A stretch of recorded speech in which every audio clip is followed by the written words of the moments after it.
sorry. Bawala sivyo? Bawala. Umva sinabishaka bishaka. Ko ndabijyanye hajya. Bawala. Ariko ndaba inzu ayigeze. I'm very so sorry, okay? I'm very so sorry umva byashyize gusa sangana. Mani ibyo si byo ndiko ndakubaza. Ikibazo by'uwandi shaka kumfasha rasi. Ntugire ikibazo sister. Umva ndi tayari. Rero mani just kibazo rasta ndeye kufasha mbiriza iyo ya mani iyo ya rasta igabanye okay uvuge imvugo nziza nyene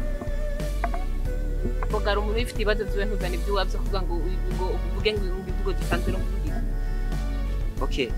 nagombe ndagusabe ndangire akazi mani je ibintu byo narushe no kuba ruguru ahanaje kurondera akazi kuje ntazungurutse hariya hose muntu uzenyamo ndahatse no kwamenya nabuze akazi ya urumva abantu nkamwembera mukeneye cyane rwose hama yes thank you Jesus hallelujah haje Imana igumikora ibitangaza byayo uko buke uko bwiza Imana igumikora ibitangaza byayo so sister urabona kijya sikizu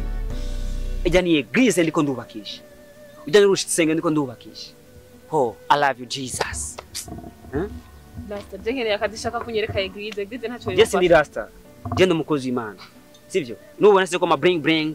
se swaga niko ndubakisha eglise yanjye sawa wewe rero kintu ndakugira ndaguha akazi muri eglise yanjye kuko Imana ikunda abantu nkamwebwe Imana ikunda ko tuyikorera Imana ikunda ko tuba hafi Imana ikunda ko tuyikora mu bihe byiza bivye tukaguma tuyikorera kuko Imana kukuye ruguri kazana mu gisagara hari impamvu kuko Yesu yavuze ati mundindire mu gisagara I'm the pastor nubone bring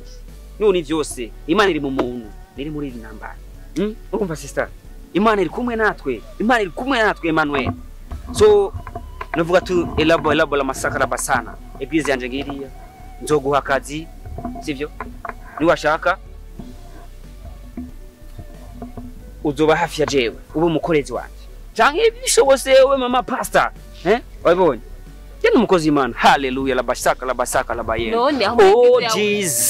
Jesus amen akisema takubariki hakuna atakayeziwia kwani sister ndiko ndakubaza none ana mavuta nawe ni Imana ndiko ndagushaka kwa mavuta ndiko ndagukura kwa imyaku yakuva yeko ndiko ndagukura kwa mashetani ndiko ndagukura kwa madaimon I am son of Jesus niyo mana yanje nani ndumwana wa Yesu Kristo eglise yanje ngiriya kaze muri eglise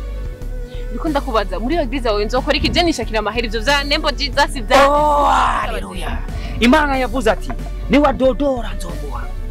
ni wasaba nzoguha kandi nzokugururira eglise n'amafaranga haja ndiko narondera inoti sister haja azoba inoti nyinshi abazungu bazotera inoti abanywanyi bazana inoti uzogira inoti uvyibuhe neza muri eglise sigari business sister jena injiye mu ngitangura nyine buke urabona haja amafaranga yose nashyize mu eglise n'abakozi b'Imana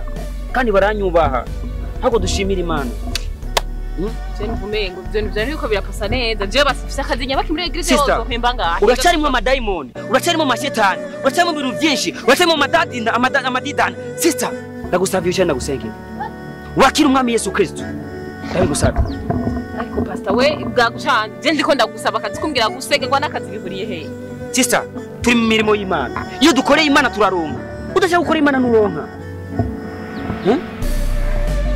sister ongeza oh hallelujah Jesus Christ sister ngukubitira ni ryo ngako Yesu yavuze ati ukubise ngaho zomwe n'irindi tama sister ngiye gusengera uzuye mu buzima bubi ntuzoroge n'ubuzima ndaguma ndagusengera ukuri ndaya mbaya oh hallelujah Jesus uje mwana mukobwa nkubise ikofi uzumwe mu buzima azafe nabi yangare n'umuryango wiwe wose